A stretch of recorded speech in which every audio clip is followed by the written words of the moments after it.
Most people don't know that the founder of Pokemon Go, John Hanke, received funding from xQc, which is the venture capital firm created by the CIA. And while you and your friends were walking around your city, scanning the earth to catch your favorite Pokemon, the game's developer, Niantic Incorporated, was collecting all that data and using it to build advanced 3D maps to facilitate military attacks on third world countries. You see, Pokemon Go was created by the same guy who essentially created Google Earth. John Hanke was the co-founder of Keyhole, which developed a 3D digital mapping program called EarthViewer. Keyhole's EarthViewer 3D client application uses video game-like 3D graphics and access to massive databases of network-hosted Earth information, including satellite imagery and aerial photography, to produce an interactive digital model of the Earth.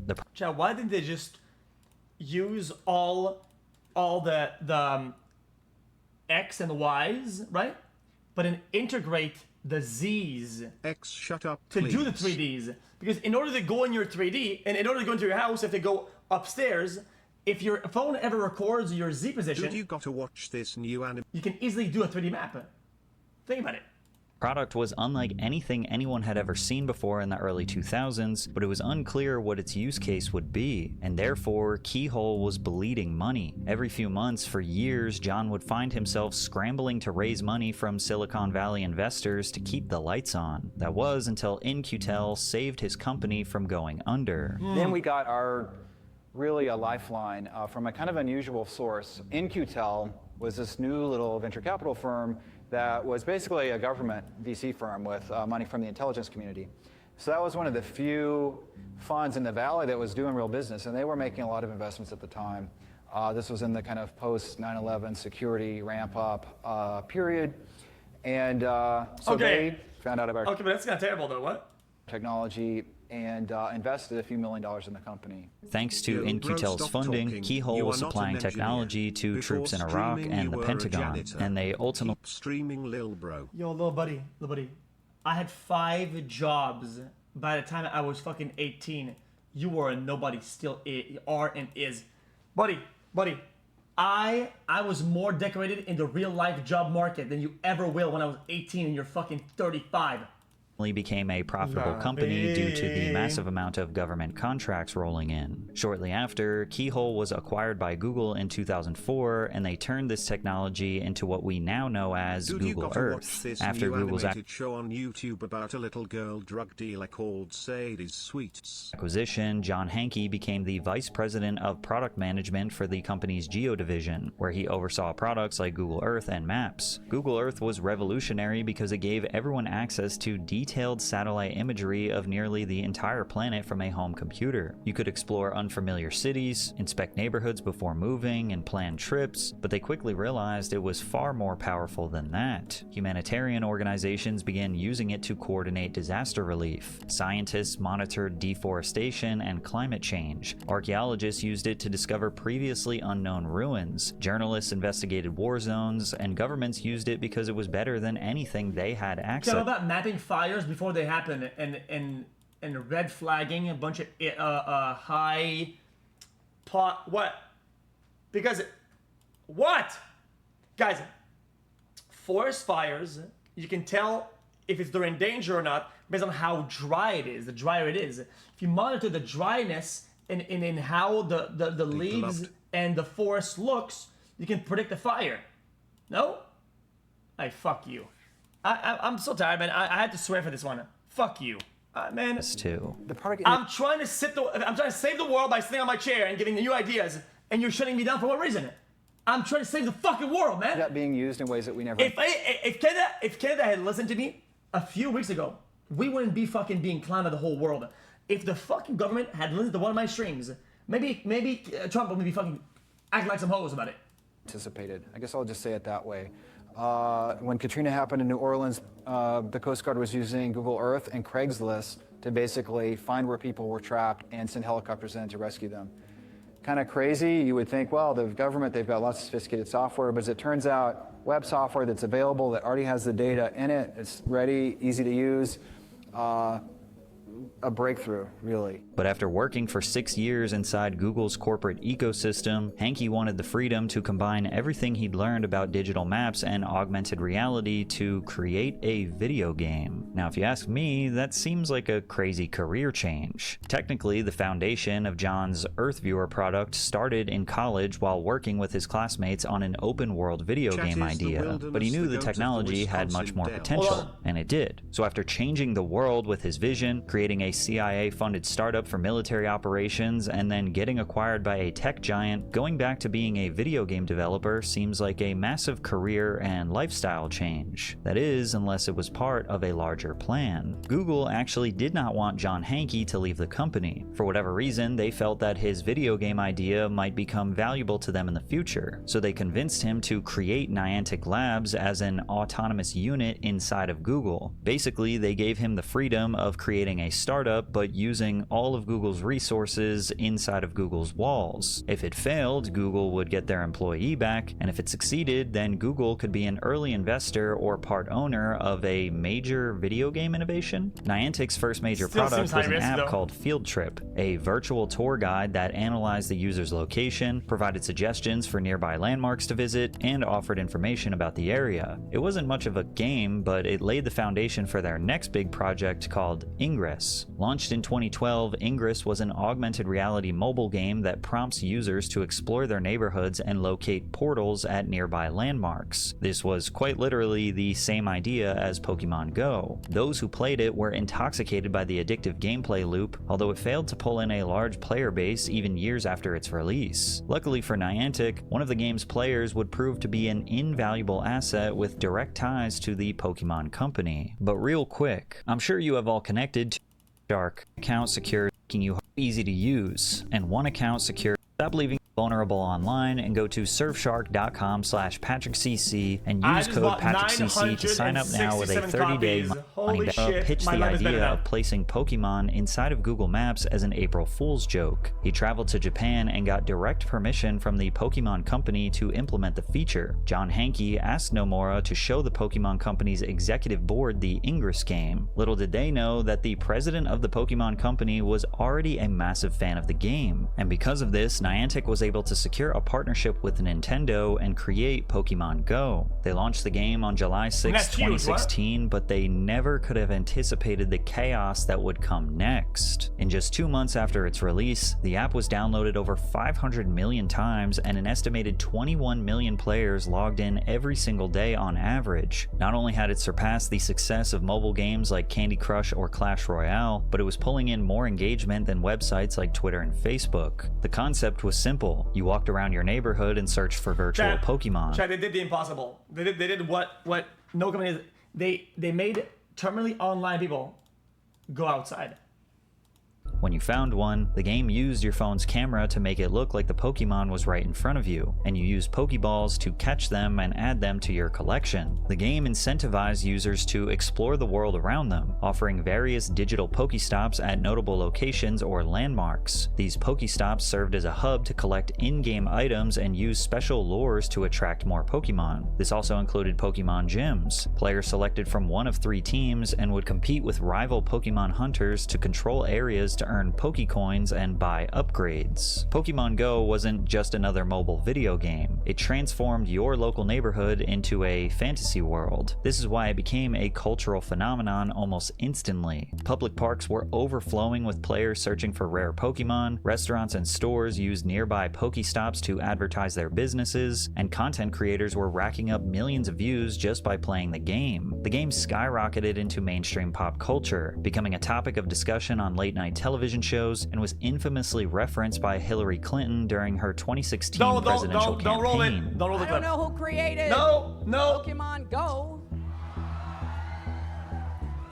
but I'm trying to figure out how we get them to have Pokemon go to the polls. It's safe to say Pokemon Go was taking over the world, but it wasn't just making headlines for its record-breaking numbers. It was also being linked to real-world accidents, life-altering injuries, and even deaths. Only days after the game's release, 2 men were hospitalized while playing Pokemon Go. They hopped a fence to get access to a Pokemon on the other side, ignoring a sign warning pedestrians of the unstable ground on a nearby cliff, which both men eventually fell down. The players sustained serious injuries, but fortunately survived. Others were not so lucky. A truck driver in Japan hit 2 women while playing Pokemon Go, severely injuring one and killing the other. Players of the game began to find themselves in increasingly dangerous situations as both drivers and pedestrians were getting distracted by the app, and the more people became immersed in the world of Pokemon, they lost touch with the world around them. Players began disrupting religious services and funerals. The Holocaust Museum in Washington, D.C. asked people to stop playing the game inside of their establishment. Players were also being disruptive at the Arlington National Cemetery, causing problems for grieving families and members of the military paying their respects. As you can imagine, after Pokemon Go exploded in popularity, the video game industry became extremely interested in learning more about the developers. John Hanke of Niantic Labs was interviewed in front of a live audience at TechCrunch in San Francisco and seemed like he could not be less interested. First,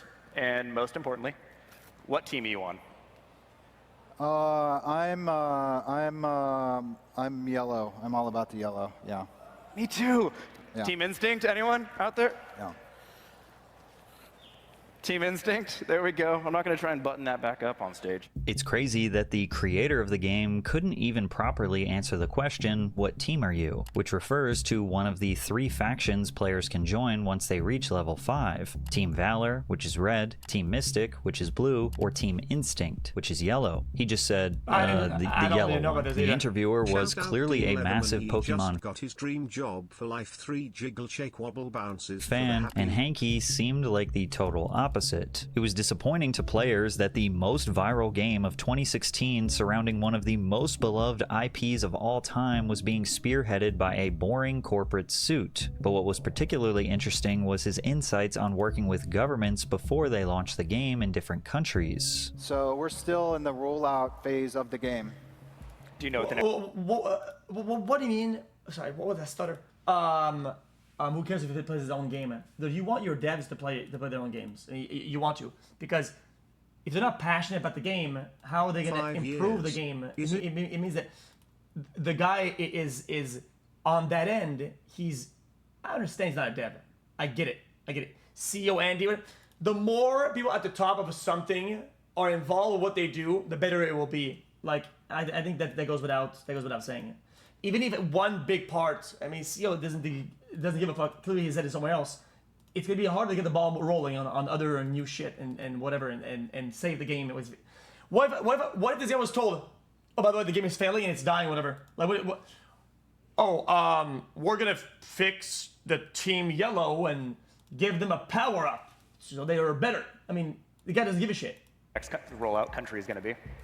I have a pretty good idea, but it is pending getting things squared away on the government relations side and getting everything prepared, so I can't say right now.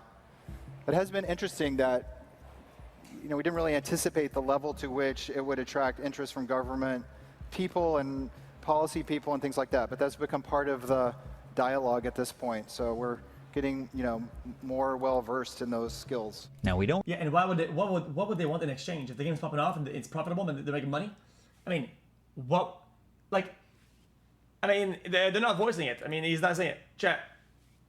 Why would they do all that? What are they getting in return? Really know what interests governments had with the game. Now, I'd imagine governments had obvious concerns, like tens of thousands of people gathering in parks, people blindly walking into traffic, etc. But Hanke didn't use the word concerns. He said interests. Another thing to note was that South Korea refused to let Google export its detailed government map data to foreign servers out of fear that it could expose military bases and other sensitive locations to North Korea, which made Pokemon Go nearly impossible to launch across most of South Korea. China also heavily regulates foreign access to geographic data and blocked Google Maps entirely because it considers detailed mapping a matter of national security. In other words, while most players saw Pokémon Go as a harmless mobile game, entire governments were already treating the data underneath it like a potentially dangerous military asset. The question is, did Niantic Labs know that they were wielding a dangerous military asset? Well, there was this one controversy that came up where iPhone users discovered that signing in through Google gave Niantic full access to their accounts. Per Google's own description, this meant access to both view and modify anything in the account. To many, they believed that this meant unfiltered access to their images, videos, and emails. Okay, chat, by comparison, how many apps do that?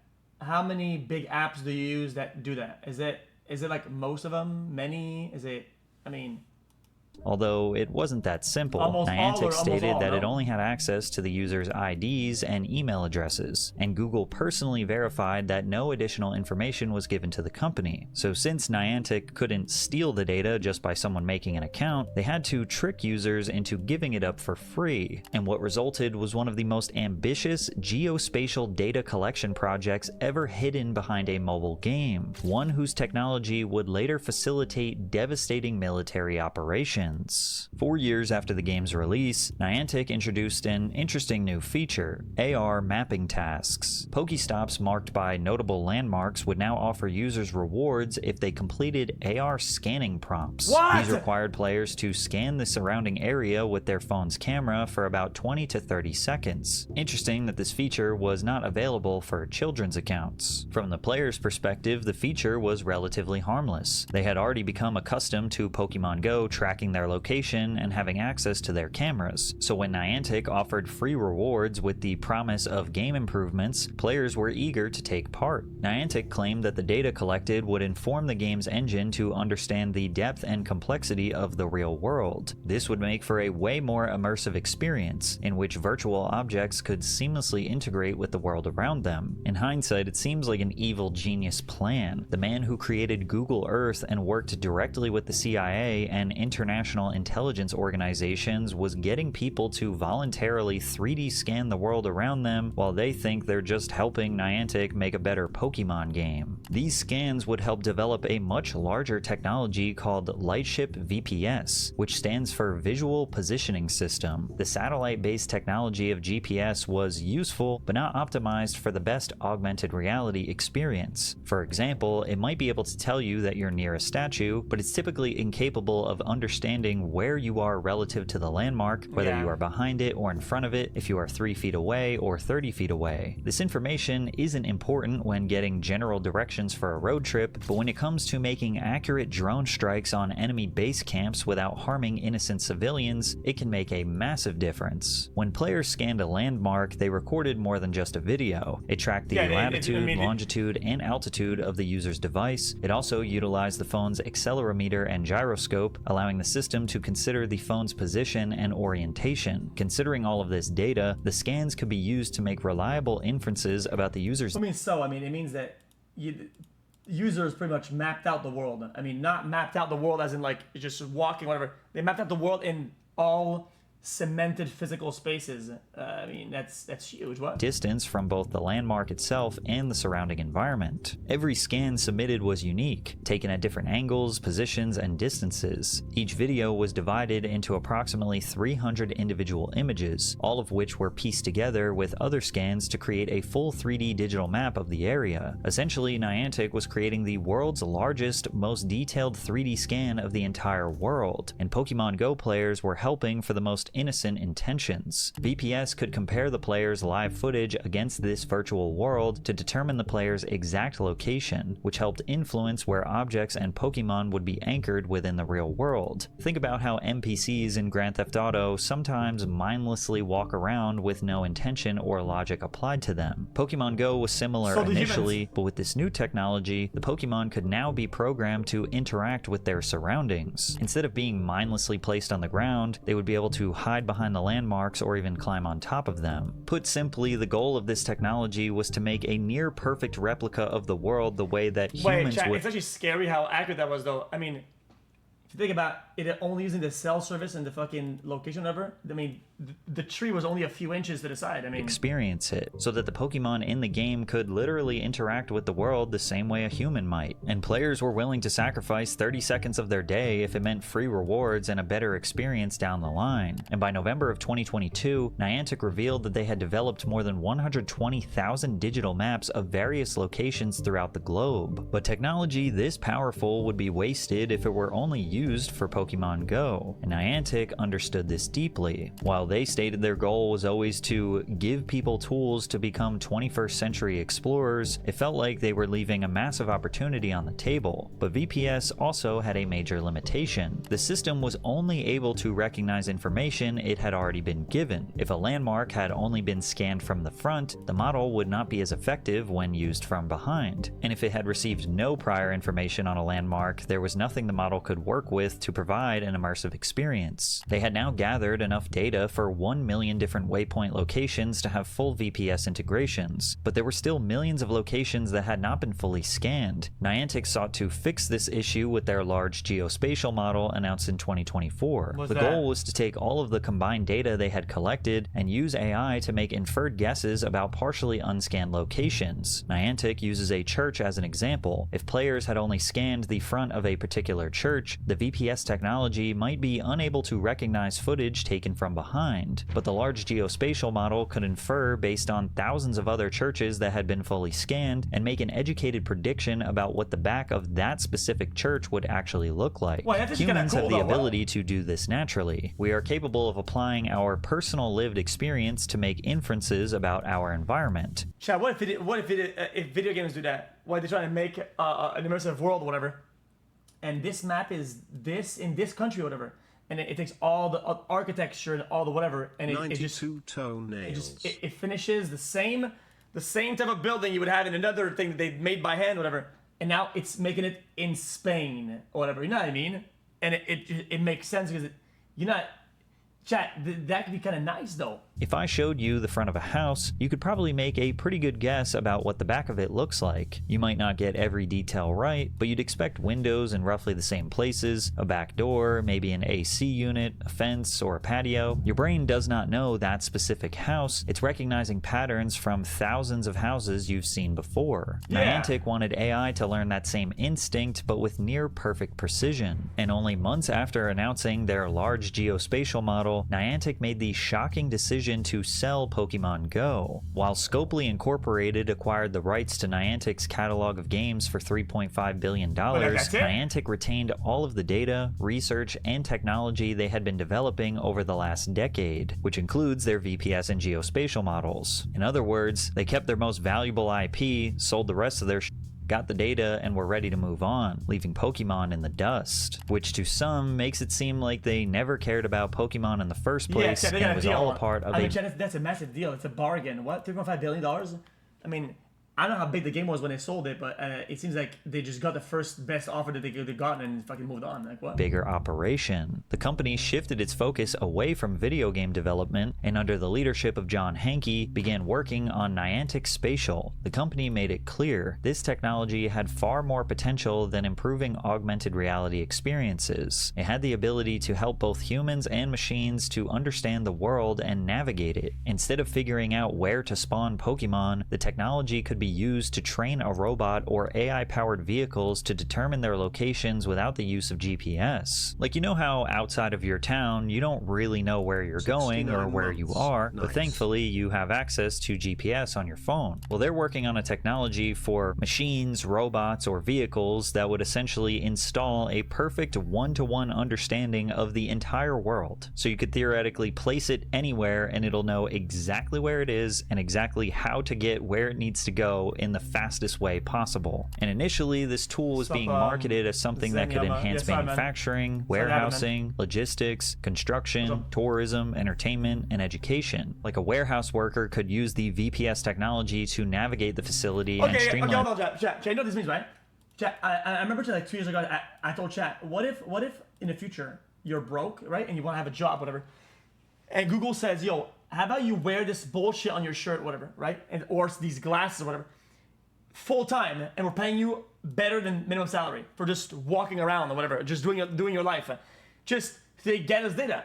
I mean, Chat, people will do that. Voluntarily give a fuck ton of data about the world and its understanding of the streets, of the roads, the Bro, cars. shut up, I'm trying to watch. I mean, people did that for free.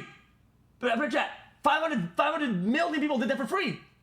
In the process of conducting inventory management instead of just like walking around the building and understanding where things are and where they need to go. But Niantic was also getting involved in areas that most might not have expected. This became clear when Niantic Spatial announced it was teaming up with a company called Vanter in December of 2025. What is While that? Niantic had its roots in the gaming industry, Vanter had always been a part of the intelligence and defense sectors. They are best known for creating mapping systems used by military commanders and soldiers to analyze the battlefield and coordinate. This partnership may seem bizarre on the surface, but it was actually a perfect match. Vanter had developed a visual positioning system called Raptor. Similar to VPS, Raptor was capable of determining its location by analyzing its environment and making inferences. When a drone became disconnected from GPS signal, it could utilize Raptor to assess the roads, buildings, and hills to figure out its position relative to Vanter's own personal map. However, the technology was relatively limited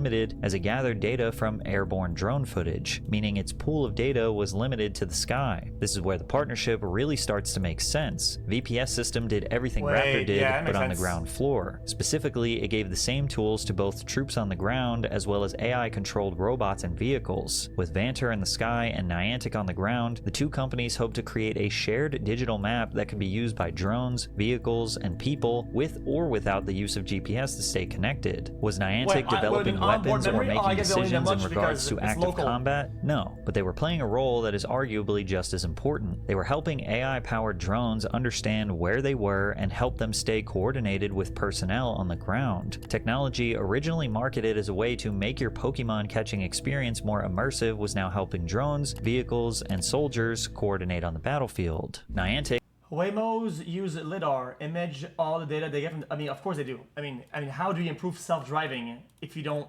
constantly gather more data about what the fuck it's doing? I mean, it has to. I mean, that's why do you think you don't have Tesla auto drive everywhere? Like, because it needs a fuck ton of data.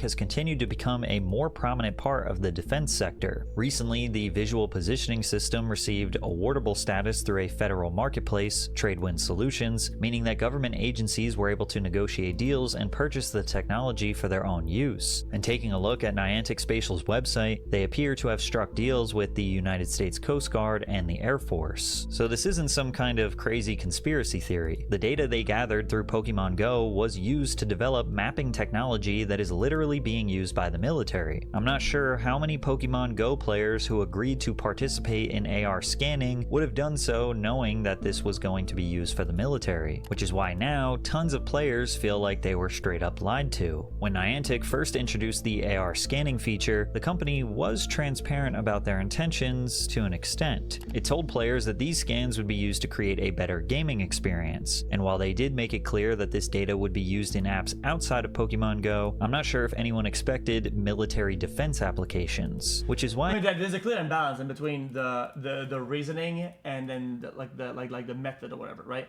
Like, oh, scan all of this and everybody gets that and everybody gets a bunch of prizes or whatever, so that the Pokemon can go behind the tree. Like, hey, come on, bro. I mean, it seems as though this was always the purpose of creating this technology. When you think about it, Niantic was never really a game developer. They have always been a mapping company. Think about their origins. John Hankey's first business, Keyhole, had direct ties to the CIA, and he later went on to work a high-value job in Google's Geo division. He always has been aware of the massive price tag governments are willing to place on data. So the only thing I find to be sad is that this guy didn't never give a fuck about Pokemon Go, which is what, I mean, I didn't even play Pokemon Go, so I'm not even mad about it. But I like when the people that do these big apps, whatever, like give a fuck about their own product. Like, and with Pokemon Go, Niantic had access to information that wasn't available anywhere else. Pokemon Go was meant to be a family-friendly experience. It drew players in with the promise of getting to be fully immersed into a core part of their childhood in a way they never could before. It was also a defining part of many of Gen Z's childhoods. But the dark reality is that if Pokemon Go proved anything, it's that you were never actually playing a game. The game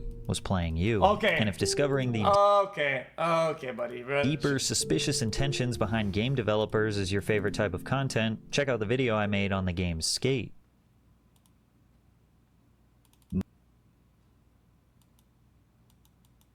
Interesting video. That was interesting.